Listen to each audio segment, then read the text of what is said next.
Hello everyone, again welcome back to my YouTube channel. तो आज इस वीडियो में हम बात करने वाले हैं haemolytic disease of newborn on the basis of RH incompatibility. ठीक, अभी तक आप लोगों ने पढ़ा था haemolytic disease of newborn on the basis of ABO incompatibility, right. But अगर आपने मेरी वो वीडियो नहीं देखी तो उन वीडियो का लिंक मैं ऊपर आई बटन और नीचे डिस्क्रिप्शन बॉक्स में दे दूंगी, सो डोंट वरी। तो आइए चलिए आज हम चर्चा करते हैं HDN on the basis of RH incompatibility. RH incompatibility का मतलब होता है कि RH वाला जो ब्लड होता है वो इनकम्पैटिबल होता है। इट मीन्स एक में RH प्रेजेंट होगा और एक के ब्लड में RH प्रेजेंट नहीं होगा, मीन्स एब्सेंट होगा। ठीक है, तो अगर प्रेजेंट और एब्सेंट है तो ब्लड क्या कंपैटिबल है? नहीं कंपैटिबल है, इनकम्पैटिबल है। किस बेसिस पे? RH के बेसिस पे। ठीक, तो आइए चलिए हम थोड़ा सा HDN on the basis of RH incompatibility के बारे में थोड़ा सा जान लेते हैं कि ये किस केस में अकर होता है। क्या सारे केसेस में ये अकर होता है? नहीं। तो ऐसा कौन सा केस है जिसमें HDN अकर होता है? तो आइए चलिए जानते हैं। तो यहां पे आप समझिएगा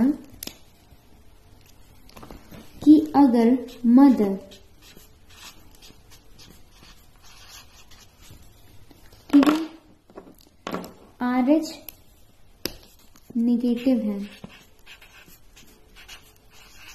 मदर है जिनका ब्लड RH निगेटिव है और उनके यूट्रस में फीटस है जिसका ब्लड RH पॉजिटिव है। ठीक, तब क्या अकर होगा? क्या अकर होगा? HDN, haemolytic disease of newborn. क्योंकि आप देख सकते हैं कि दोनों का ब्लड है, दोनों का ब्लड इनकम्पैटिबल है, मीन्स एक में RH फैक्टर नहीं प्रेजेंट है और एक में RH फैक्टर प्रेजेंट है। ठीक है, अगर ये कंडीशन होगी तो जो फर्स्ट प्रेगनेंसी है, फर्स्ट प्रेगनेंसी क्या होगी? नॉर्मल होगी। ठीक, बट कॉम्प्लिकेशंस कहां से देखने को मिलेगा? सेकेंड प्रेगनेंसी में। ठीक, सेकेंड प्रेगनेंसी में आपको ये HDN देखने को मिलेगा और सेकेंड प्रेगनेंसी बहुत ही ज्यादा कॉम्प्लिकेटेड होगी। ठीक, इतना समझ में आ गया? ठीक, वेरी गुड। अब आप लोग सोच रहे होंगे कि ये फीटस मदर के वूम में या मदर के यूट्रस में RH पॉजिटिव वाला कहां से आ गया, है ना? आप लोग सोच रहे होंगे ना, क्योंकि फीटस तभी ये उसके अंदर जो कैरेक्टर होता है जो उसकी मदर या जो उसके फादर का होता है। ठीक, तो अभी आप लोग ये सोच रहे होंगे कि कैसे RH निगेटिव मदर के अंदर RH पॉजिटिव वाला फीटस आ गया, ये कैसे हुआ? तो चलिए मैं इसको भी क्लियर कर देती हूँ। आइए चलिए इसे थोड़ा सा और डिटेल में जानते हैं कि कल को आपको किसी भी चीज पे कंफ्यूजन ना हो। ठीक, आइए चलिए इनकी हिस्ट्री जानते हैं। ठीक है, आइए। सपोज एक फीमेल है, ठीक, ये एक फीमेल है, ठीक, जो कि RH निगेटिव है। कैसी है? RH negative. इनका ब्लड कैसा है? RH निगेटिव है। ठीक, इन्होंने शादी की एक ऐसे मेल से, ऑब्वियस सी बात है मेल से ही करेंगी। ठीक, इन्होंने शादी की एक ऐसे मेल से जिसका ब्लड RH पॉजिटिव है। ठीक है, अब समझ में आया ये कैसे हुआ? ठीक, एक फीमेल है जिसका ब्लड RH निगेटिव है, उन्होंने शादी की एक ऐसे पर्सन से जो कि RH पॉजिटिव कैरी कर रहा है। ठीक, अब देखिए यहां पे क्या हुआ। हम इनका जब आपस में सेक्सुअल इंटरकोर्स होगा, ठीक, they will have a intercourse, ठीक। ठीक, after their intercourse they will have a baby, ठीक, they will have a baby, ठीक है। तो हमने यहाँ पे बेबी भी दिखा दिया, ठीक है। फर्स्ट बेबी, सेकेंड बेबी, ठीक।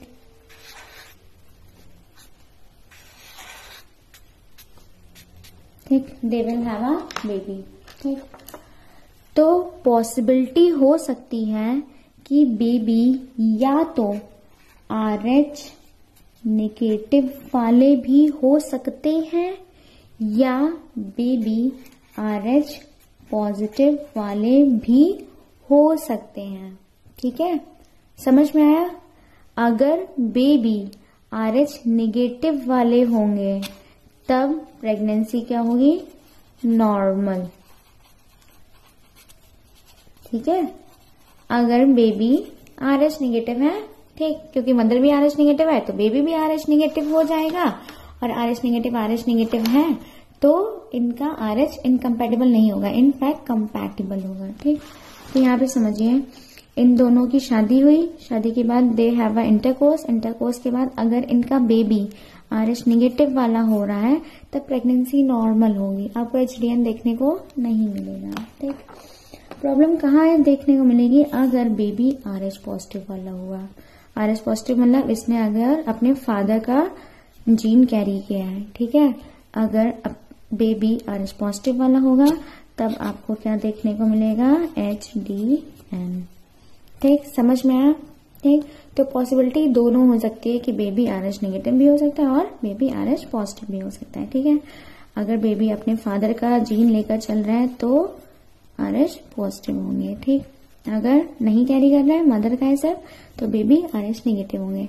और अगर RH पॉजिटिव वाले बेबी होंगे तो ये देखिए, अगर ये बेबी RH पॉजिटिव वाले हैं, ठीक, पॉजिटिव वाले हैं, ठीक है, तो जो फर्स्ट प्रेगनेंसी होगी वो तो नॉर्मल हो जाएगी, फर्स्ट वाला बेबी नॉर्मल भी रहेगा, ठीक। सेकेंड प्रेगनेंसी क्या होगी? कॉम्प्लिकेटेड, और सेकेंड प्रेगनेंसी में ही आपको HDN देखने को मिलेगा, ठीक है, सेकेंड प्रेगनेंसी से ही, ठीक है। ऐसे फिर फर्दर आपका HDN कंटिन्यू रहेगा। प्रॉब्लम आपको फर्स्ट कंडीशन में देखने को नहीं मिलेगी, फर्स्ट प्रेगनेंसी नॉर्मल हो जाएगी, ठीक। सेकेंड प्रेगनेंसी में ही आपको HDN देखने को मिलेगा। और अब ये क्यों होता है, ऐसा क्यों होता है, आइए चलिए अब हम डिटेल में जानते हैं। तो अभी आप लोगों को समझ में आ गया ना कि फीटस RH पॉजिटिव कहाँ से आया है। तो ये है इनकी हिस्ट्री, ठीक है, और ये है हमारे बेबीज, ठीक है। तो first pregnancy is normal, second pregnancy complicated, third pregnancy will also be complicated, ठीक है। तो ये क्यों ऐसा हुआ कि फर्स्ट नॉर्मल हो गया, सेकेंड कॉम्प्लिकेटेड हो गया? आइए चलिए इसका मैकेनिज्म जानते हैं कि क्या होता है एग्जैक्ट, ठीक। तो ये है फर्स्ट प्रेगनेंसी का केस, ठीक है। तो आप देख सकते हैं मदर है जो कि प्रेग्नेंट है और उनके यूट्रस में बेबी है, ठीक है। और ये हम केस जो पढ़ने वाले हैं, ये केस क्या है? फर्स्ट प्रेगनेंसी का केस है, ठीक, फर्स्ट प्रेगनेंसी का केस है, ठीक। और केस क्या है कि मदर का ब्लड RH नेगेटिव है और फीटस का ब्लड RH पॉजिटिव है। तो मैं यहाँ पे बना देती हूँ, ठीक। मदर की ये RBC है, ठीक, ये मदर की RBC है और यहाँ पे फीटस की RBC है। पूरे बार में चलिए हम आपको दिखाने के लिए थोड़ा सा बड़ा, ये फीटस की RBC है, ठीक। फीटस क्या है? RH पॉजिटिव, तो इसकी सरफेस पे RH पॉजिटिव वाला फैक्टर भी प्रेजेंट होगा, ठीक। अगर RH RBC की सरफेस पे प्रेजेंट है तो इट मीन्स ब्लड कैसा होगा? RH पॉजिटिव वाला। और अगर RBC की सरफेस पे RH एब्सेंट है तो ब्लड कैसा होगा, RH नेगेटिव वाला। ठीक, इतना तो आप लोगों को पता ही होगा ना। चलिए मैं रिवाइज करवा दूं, क्या पता मैं बताऊं। ठीक है, अगर RBC है एक, ठीक है, उसकी सरफेस पे RH एब्सेंट है, ठीक, तो जो RBC होगी या जो ब्लड होगा वो कैसा होगा, RH नेगेटिव टाइप का। ठीक है, और अगर एक ऐसी RBC जिसकी सरफेस पे RH फैक्टर प्रेजेंट है तो वो ब्लड कैसा होगा, RH पॉजिटिव होगा। ठीक है, तो यहाँ पे आप इस केस को अच्छे से समझिएगा। ये फर्स्ट प्रेगनेंसी है, ठीक है, ये मदर की RBC है, ये फीटस की RBC है। ठीक है, तो ऐसे नॉर्मल रहेंगे और ये प्लेसेंटा के थ्रू सेपरेट भी है दोनों का ब्लड। प्लेसेंटा के थ्रू दोनों का ब्लड सेपरेट है, मदर का अपने में है, फीटस का अपने में है, दोनों का सेपरेट है, मिक्सअप नहीं है, थ्रू द प्लेसेंटा। ठीक है, बट आफ्टर डिलीवरी, ठीक है, क्या होता है कि कुछ ब्लड, ठीक है, कुछ फीटस का ब्लड, ठीक है, मदर के ब्लड से मिक्स हो जाता है। ठीक है, जब डिलीवरी हो रही होती है बेबी को जब हम यूट्रस से बाहर निकालते हैं तो जो फीटस जिस सैक में होता है वो बर्स्ट हो जाता है। ठीक है, तो अगर वो बर्स्ट हो गया तो उसके कुछ जो सेल्स होंगे, जो भी ब्लड होगा, मदर के ब्लड से मिक्स हो जाएगा। ठीक है, इतना समझ में आ गया ना। कब होता है, आफ्टर डिलीवरी। ठीक, आफ्टर डिलीवरी बेबी का ब्लड मदर के ब्लड से मिक्स हो जाएगा। ठीक है, तो बेबी का थोड़ा सा अमाउंट में ब्लड मदर के ब्लड से मिक्स हो गया। ठीक है, चला गया। ठीक, बेबी की डिलीवरी भी हो गई। ठीक है, बेबी नॉर्मल निकल आया फर्स्ट केस में। ठीक, अब देखिए क्या हुआ, जैसे ही मदर के ब्लड में RH पॉजिटिव वाला ब्लड गया, ठीक है, ये देखिए मदर के ब्लड में फीटस का RH पॉजिटिव वाला ब्लड गया। ठीक, ये जो मैं बना रही हूँ ये RH पॉजिटिव के ब्लड है। ठीक, तो मदर के इम्यून सिस्टम्स क्या करेंगे, रिकॉग्नाइज करेंगे इन सेल्स को। ठीक है, और वो ये आइडेंटिफाई करेंगे कि ये हमारी बॉडी का खुद का सेल नहीं है, ये फॉरेन पार्टिकल है, ये बाहर से कहीं से आया है। क्यों इसने ऐसा डिटेक्ट किया, क्योंकि जो मदर की RBC है उनकी सरफेस पे कोई भी RH फैक्टर नहीं प्रेजेंट है। ठीक है, समझ में आया। बट जो फीटस की RBC है उनमें RH फैक्टर प्रेजेंट है। ठीक है, और ये सेम नहीं है, इसीलिए मदर का इम्यून सिस्टम रिकॉग्नाइज करेगा कि जो फीटस की RBC है ये एक फॉरेन पार्टिकल है। किसके लिए, मदर के लिए। ठीक है, समझ में आया। RH पॉजिटिव वाला ब्लड जब मदर के ब्लड से मिक्स होगा तब मदर के इम्यून सिस्टम रिकॉग्नाइज करेंगे कि जो फीटस की RBC है जिसकी सरफेस पे RH फैक्टर प्रेजेंट है वो एक उनके लिए फॉरेन बॉडी है, एक एंटीजन है। अब आप सबको पता ही होगा कि अगर आपकी बॉडी में कोई एक एंटीजन एंटर करता है तो हमारी बॉडी क्या करती है, उससे लड़ने के लिए एंटीबॉडी बना लेती है। क्या बनाती है, एंटीबॉडी। ठीक, तो फर्स्ट प्रेगनेंसी के बाद बेबी तो निकल गया, डिलीवर हो गया, बाहर आ गया। ठीक, तो जो बेबी के कुछ ब्लड मदर के ब्लड में रह गए थे अब उनके अगेंस्ट मदर क्या करेंगी, एंटीबॉडी बना लेंगी। ठीक, तो एंटीबॉडी बना ली और इनको फीटस की RBC को डिस्ट्रॉय कर देंगी। ठीक है, डिस्ट्रॉय कर दिया, कोई हानि नहीं हुई। ठीक है, क्यों नहीं है, क्योंकि बेबी तो डिलीवर आउट हो गया। ठीक है, ये सब प्रोसेस कहाँ हो रही है, मदर के सर्कुलेटरी सिस्टम में। ठीक है, इतना समझ में आ गया, वेरी गुड। अब फीटस की RBC को मदर की इम्यून सिस्टम ने डिस्ट्रॉय कर दिया, बट अब मदर में एक मेमोरी सेल बन जाएगी। ठीक है, और वो ये याद रखेगी कि हमने एक एंटीबॉडी बनाई थी किसके अगेंस्ट, RH पॉजिटिव ब्लड के अगेंस्ट। ठीक है, अब मदर में ये एंटीबॉडी कुछ सालों तक रहेगी। इतना याद है, इतना समझ में आ गया, कोई प्रॉब्लम नहीं।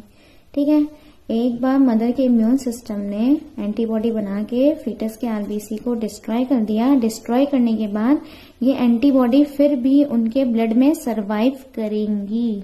ठीक है, आप ही हैं, जब आप किसी बीमारी से एक बार लड़ लेते हैं तो उस बीमारी के अगेंस्ट एंटीबॉडी बन जाती है। तो कहा जाता है कि जब वो दोबारा बीमारी, सेम टाइप की बीमारी आप में आएगी तो आपको इतना डेंजरस नहीं होगा। क्यों? क्योंकि आप में एंटीबॉडी बन चुकी है, अब आप सेफ हैं। ठीक, वैसे ही इसमें भी है। मदर ने अब RH पॉजिटिव अगेंस्ट एंटीबॉडी बना ली है और वो एंटीबॉडी अब उनके सर्कुलेटरी सिस्टम में प्रेजेंट है। ठीक, इतना फर्स्ट प्रेगनेंसी का कॉन्सेप्ट आप लोगों को क्लियर हो गया होगा। Very good. फर्स्ट प्रेगनेंसी आप लोगों को समझ में आ गई, वो नॉर्मल हुई, कैसे नॉर्मल हुई। अब हम सेकेंड प्रेगनेंसी की तरफ आते हैं। ठीक है, सेकेंड प्रेगनेंसी में, ठीक है, अगर फीटस फिर से RH पॉजिटिव है तो आपको HDN देखने को मिलेगा। ठीक है, अगर सेकेंड प्रेगनेंसी में भी बेबी क्या है, RH पॉजिटिव। कैसे? अब ये देखिए यहाँ पे। ठीक है, मदर का सर्कुलेटरी सिस्टम था। ठीक है, मदर की आरबीसी थी, फर्स्ट प्रेगनेंसी की मैं बात बता रही हूँ। और मदर ने क्या बना लिया था, एंटीबॉडी बना लिया था किसके अगेंस्ट, RH पॉजिटिव ब्लड के अगेंस्ट। ठीक, ठीक है, और यहाँ पे दूसरी प्रेगनेंसी अगर हुई, ये यहाँ पे बेबी है। ठीक, बेबी, ठीक है, ये प्लेसेंटा है।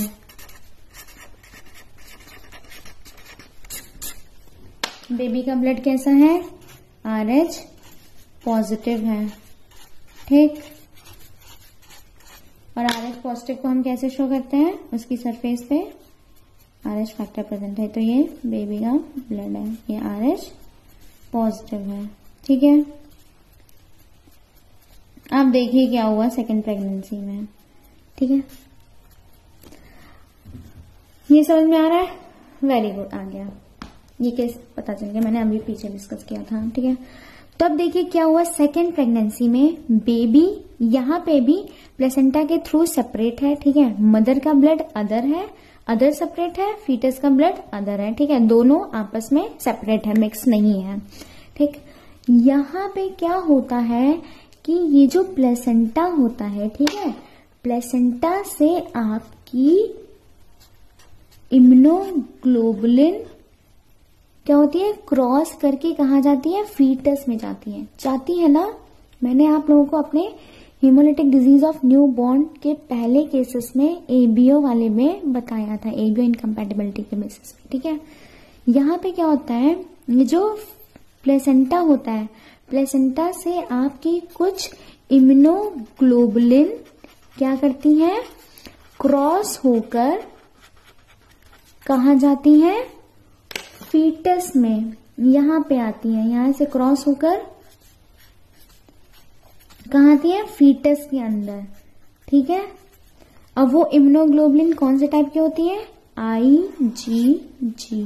ठीक, और ये वाला जो एंटीबॉडी है ये भी किस टाइप का मोस्टली होता है, IgG। ठीक है, तो एंटीबॉडी यहाँ पे किसके अगेंस्ट बना था, RH पॉजिटिव ब्लड के अगेंस्ट, और ये किस टाइप का है, IgG टाइप का।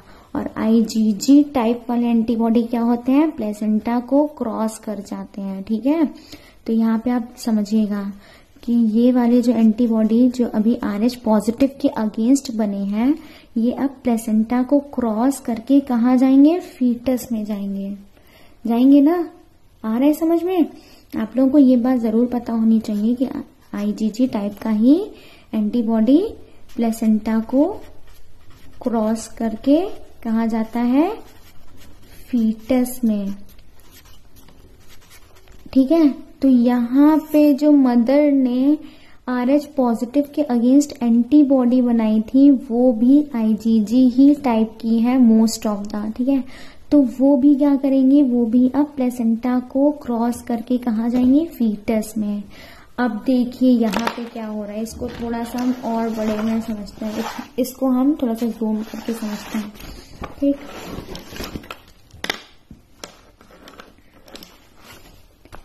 ये है फीटस।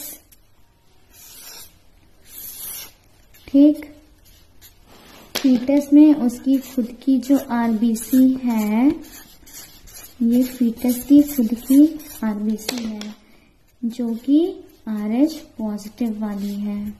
ठीक, अब इनमें क्या हुआ है कि प्लेसेंटा के थ्रू IgG एंटीबॉडी आई है। IgG मतलब कौन सी वाली, जो RH पॉजिटिव के अगेंस्ट एंटीबॉडी थी। ठीक है, वो भी प्लेसेंटा को क्रॉस करके फीटस में आ गई। ये देखिए फीटस में RH अगेंस्ट एंटीबॉडी आ गई। ये अब क्या करेंगी, ये अब आइडेंटिफाई करेंगी। एंटीबॉडी क्या करती है, अपना काम करती है। एंटीबॉडी एंटीजन को आइडेंटिफाई करती है और फिर उन्हें डिस्ट्रॉय कर देती है। तो ये जो एंटीबॉडी थी ये किसके अगेंस्ट थी, RH पॉजिटिव के अगेंस्ट। और बेबी यहाँ पे कैसा है, ये भी RH पॉजिटिव है। तो ये एंटीबॉडी क्या करेंगी, फीटस की RBC को एज अ एंटीजन आइडेंटिफाई करेंगी और इनसे बाइंड कर जाएंगी। ठीक है, बाइंड कर जाएंगी। बाइंड करने के बाद क्या करेंगी, फिर फीटस की RBC को डिस्ट्रॉय करना शुरू कर देंगी। ठीक, डिस्ट्रॉय करना शुरू कर देंगी, जिसकी वजह से फीटस की RBC क्या हो जाएगी, हीमोलाइज्ड। ठीक है, अगर फीटस की RBC हीमोलाइज्ड हो गई है तो फीटस में RBC की कमी हो जाएगी, इट मीन्स एनीमिया हो जाएगा। ठीक है, और अगर फीटस की RBC ज्यादा हीमोलाइज हो रही, टूट रही है, तो वो अपना एंड प्रोडक्ट भी निकालेगा। और क्या निकालेगा, आयरन और ग्लोबुलिन। फिर आयरन किस में कन्वर्ट होता है और वो सब किस में होता है, बिलिरुबिन बनाता है। ठीक है, तो इतना समझ में आ गया कि अगर ज्यादा हीमोलाइसिस हो रही है तो बिलिरुबिन भी इंक्रीज हो रहा है। अगर बिलिरुबिन ब्लड में इंक्रीज हो रहा है ज्यादा, फिर वो बेबी के ब्रेन तक बिलिरुबिन पहुंच गया। ठीक है, तो वो क्या कॉज करेगा, कर्नेक्टेरिस। ठीक है, क्या कॉज करेगा, कर्नेक्टेरिस। ठीक, समझ में आया। तो ये सारे सिम्टम्स आपको किसमें देखने को मिलेंगे, जो बेबी सेकेंड प्रेगनेंसी में मदर के यूट्रस में होगा। तो इतना आप लोगों को HDN on the basis of RH incompatibility समझ में आ गया। ये आप लोग सेकेंड प्रेगनेंसी पढ़ रहे हैं, इतना समझ में आ गया ना आप लोगों को। एक बार चलिए मैं आप लोगों को फिर से रिवाइज करा देती हूँ, बस रिवाइज करा रही हूँ।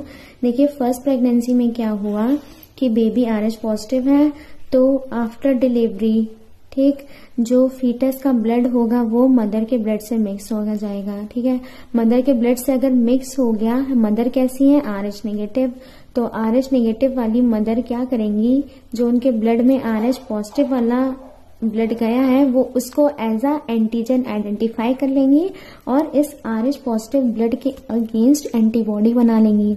एंटीबॉडी बना के उन्हें डिस्ट्रॉय कर देंगी, साथ ही साथ उस एंटीबॉडी को अपने सर्कुलेटरी सिस्टम में रखी रहेंगी। ठीक है, फिर जब नेक्स्ट प्रेगनेंसी सेकेंड प्रेगनेंसी आएगी तो क्या होगा, बेबी फिर से अगर RH पॉजिटिव वाला है तो आप लोगों को पता ही होगा कि प्लेसेंटा को क्रॉस करके जो एंटीबॉडी होती है वो कौन से टाइप की होती है, IgG। ठीक है, यहाँ पे भी जो एंटीबॉडी फॉर्म हुई है वो मोस्टली कौन सी है, IgG है। ठीक है, तो RH पॉजिटिव के अगेंस्ट जो एंटीबॉडी है वो भी प्लेसेंटा को क्रॉस करके कहाँ जाएगी, फीटस के अंदर जाएगी। ठीक है, फीटस जो कि RH पॉजिटिव है इसके अगेंस्ट, RH पॉजिटिव के अगेंस्ट एंटीबॉडी भी चला गया प्लेसेंटा को क्रॉस करके, क्योंकि ये मोस्ट ऑफ द एंटीबॉडी कैसी IgG टाइप की।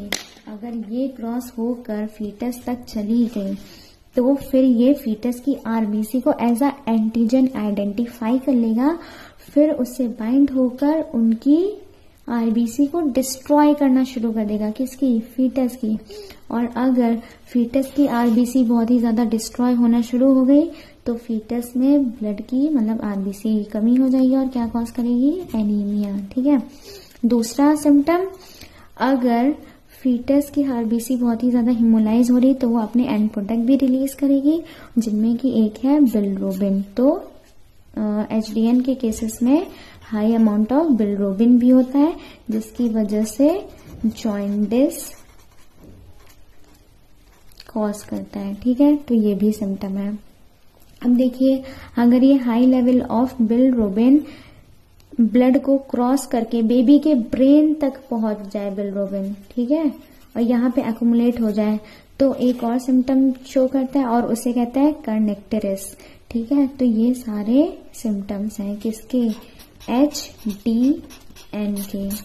समझ में आया? सेकेंड प्रेगनेंसी इसीलिए कॉम्प्लिकेटेड है, फर्स्ट प्रेगनेंसी नहीं है। सेकेंड प्रेगनेंसी में आपको ये सारी कॉम्प्लिकेशंस देखने को मिलेंगी।